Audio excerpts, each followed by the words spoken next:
Oklahoma Employer Services Center and Oklahoma Child Support Services brings you this video to answer some frequently asked questions about health insurance and cash medical plans. Here's our first question. When must a plan begin to provide coverage to the child or children on a National Medical Support Notice? Following a determination that an order is qualified, the child or children and the employee, if not already enrolled, must be enrolled as of the earliest possible date following such determination. For example, if an insured plan only adds new participants or beneficiaries as of the first day of each month, such plan would be required to provide coverage to the alternate recipient as of the first day of the first month following the determination that the order is qualified.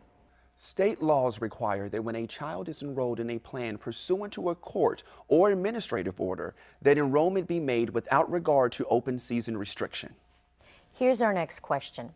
If a plan provides benefits solely through an HMO or other managed care organization with a geographically limited benefit area, is the plan required to create and provide comparable benefits to the child or children who resides outside of the HMO's service area? The answer is no. A medical child support order is not qualified if it requires a plan to provide a type or form of benefit that is not otherwise available under the plan. Requiring a plan that provides benefits solely through a limited area HMO to provide benefits to alternate recipients outside of the HMO service area, for example, on a fee-for-service or any other basis, would be requiring the plan to provide a form of benefit that the plan does not ordinarily provide. On the other hand, if the child is able to come into the HMO service area for medical care, the plan would be required to provide benefits to the alternate recipient. Also, many HMOs and other health insurance carriers have reciprocal agreements to provide coverage outside of their normal service areas. If the child's zip code on the National Medical Support Notice is more than 60 miles away from the service area of the provider, contact the Oklahoma Employer Services Center. If the child support agency address is the only address listed on the form, contact the issuing agency to determine if the child is within the provider's service area. Next, if a plan provides that dependents of participants must be enrolled in the same coverage and option as the participant, must an alternate recipient be enrolled in the same coverage and options in which the participant is enrolled? The answer is yes. An alternate recipient under a National Medical Support Notice is treated as a beneficiary under the plan. Accordingly, an alternate recipient is also treated as a dependent of the participant under the plan. However, if the National Medical Support Notice specifies that an alternate recipient is to receive a particular level of coverage or option that is available under the plan, but the participant is not enrolled in the particular coverage or has not selected the particular option, the plan may be required to change the participant's enrollment to the extent necessary to provide the specified coverage to the alternate recipient. What is the plan's obligation in the event the employer is unable to withhold from the participant's paycheck the employee contributions necessary to provide coverage to the child? If federal or state withholding limitations prevent withholding from the participant's paycheck, the additional contribution required to provide coverage to the child under the terms of the plan, the employer should notify the Child Support Services Agency on the employer response form. Unless the employer is able to withhold the necessary contribution from the participant's paycheck, the plan is not required to extend coverage to the child. The participant may voluntarily consent to the withholding of an amount otherwise in excess of applicable withholding limitations. If the court has made a determination of what a reasonable cost amount of the insurance is for adding the child, you may see that amount listed on the National Medical Support Notice. Child support calculates this cost based upon the gross income of the parent, and it is compared to the cost of the child in particular. What if the employee is not yet eligible to enroll because he or she has not satisfied the plan's waiting period? A plan administrator may not find a medical child support order, including a notice, to be not qualified solely because the participant is subject to a waiting period, such as one requiring a certain number of months or hours worked. Being subject to a waiting period may, however, affect the procedures necessary for enrollment of the named child, assuming a notice otherwise meets the requirements to be a qualified medical child support order. For short waiting periods, 90 days or less remaining at the time of the plan administrator's receipt of Part B, the plan administrator qualifies the notice and waits until the expiration of the necessary time to enroll the child and notify the employer of the need, if any, to withhold from the employee's wages to provide such coverage. For long waiting periods, greater than 90 days remaining at the time of the plan administrator's receipt of Part B, or the period is measured by other means, such as hours worked, the plan administrator should inform the employer of the waiting period and wait for notification from the employer of the employee's satisfaction of the waiting period. Here's our next question. How does a qualified medical child support order affect Section 125 plans? The Department of Labor has interpreted the Treasury regulations to permit a Section 125 cafeteria plan to change an employee's election to cover a dependent child if a medical child support order requires the employee to provide coverage for that child. In addition, the Section 125 rules allow a participant to cancel coverage for a dependent child if a medical child support order requires another individual to provide coverage for that child. How does HIPAA affect the National Medical Support Notice? The Health Insurance Portability and Accountability Act, HIPAA, restrictions have no impact on the employer's obligation to enroll minor children of the employee and to report the information requested on the National Medical Support Notice and the insurance survey. This information is not defined as protected health information.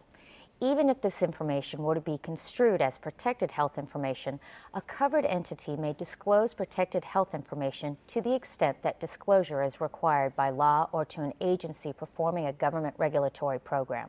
Next, how does an employer comply with a National Medical Support Notice, NMSN, whenever an employee does seasonal work? If the employee earns enough wages to cover the medical insurance for the duration of the seasonal work, the coverage should be added per the National Medical Support Notice. Is it reasonable and necessary for an employer to enroll and disenroll again and again when the employee works seasonally or is temporary?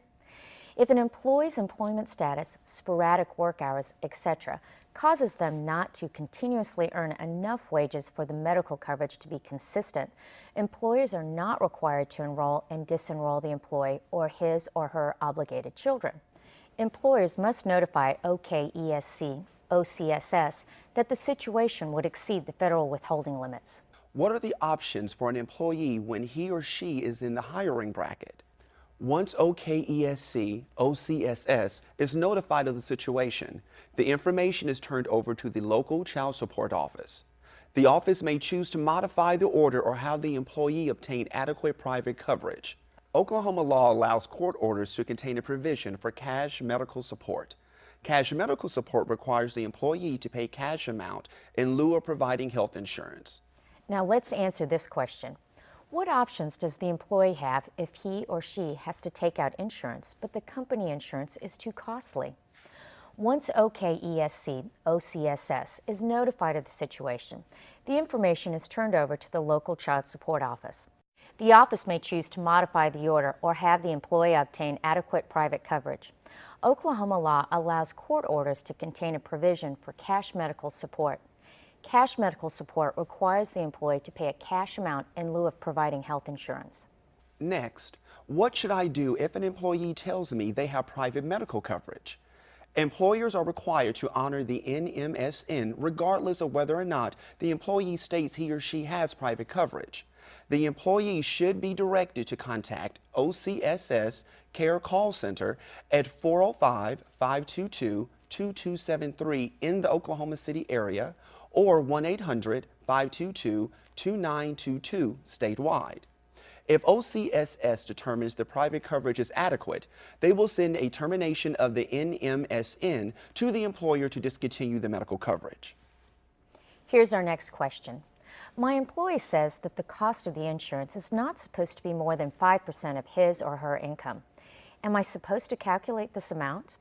The answer is no. The calculations are made by the court when the order is entered. The employer may not have access to all of the information about an individual's income. He or she could have multiple sources of income the court must consider. If the child's address is not provided on the National Medical Support Notice, how can I determine if the insurance is accessible for the child? Contact the Oklahoma Employer Services Center to provide the information about the service area of the provider. The OKESC will indicate whether the child is within that service area. Here's our next question. How do I know if the insurance provider is accessible to a child? The National Medical Support Notice provides the address of the custodial person and/or child. If the child is within 60 miles one way of the provider, the insurance is considered accessible in most cases. Next up, I received a National Medical Support Notice, but my employee is the custodial person. Do I need to enroll the child? Yes. There are some court orders that require the custodian to provide insurance for the child. A National Medical Support Notice is sent to the employer of the custodian when the court order requires that person to provide the insurance. My employee says that the child is on Sooner Care and does not need to be enrolled in insurance. Is this correct? The answer is no. You must comply with the National Medical Support Notice and enroll the child. Our company only offers Insure Oklahoma, OEPIC. What should we do since we cannot enroll the child in insurance? The employer should respond to the National Medical Support Notice and mark the appropriate response option in Part B. Our company offers both Insure Oklahoma, OEPIC, and major medical insurance for our employees. The employee has chosen to enroll in Insure Oklahoma. What should we do when we receive a National Medical Support Notice?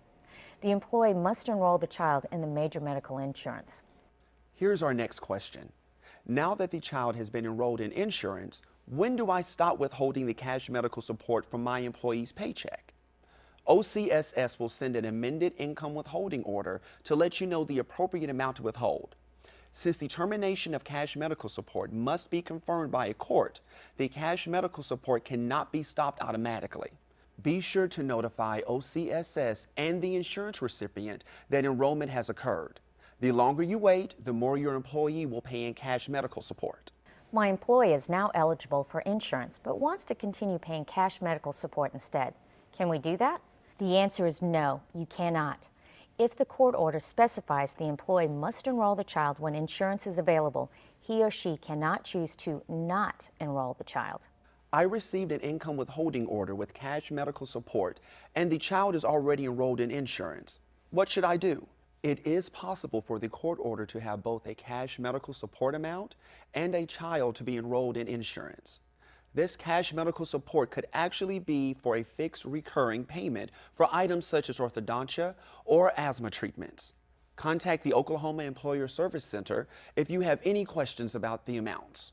Here's our next question. I know that when the income withholding order is received, there is a limitation on how much income can be withheld from my employee's paycheck.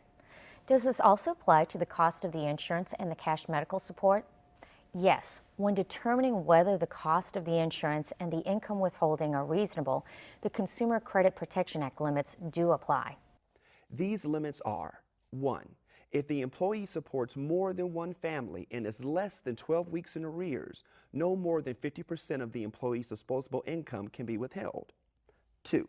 If the employee supports more than one family and is more than 12 weeks in arrears, no more than 55% of the employee's disposable income can be withheld. 3. If the employee supports one family and is less than 12 weeks in arrears, no more than 60% of the employee's disposable income can be withheld. 4. If the employee supports one family and is more than 12 weeks in arrears, no more than 65% of the employee's disposable income can be withheld. We hope your questions have been answered. But if you need more assistance, please call one of our employer services representatives toll-free at 1-866-553-2368, Monday through Friday, 8 a.m. to 5 p.m. Or visit our website, okesc.org. Let us know how we can help you.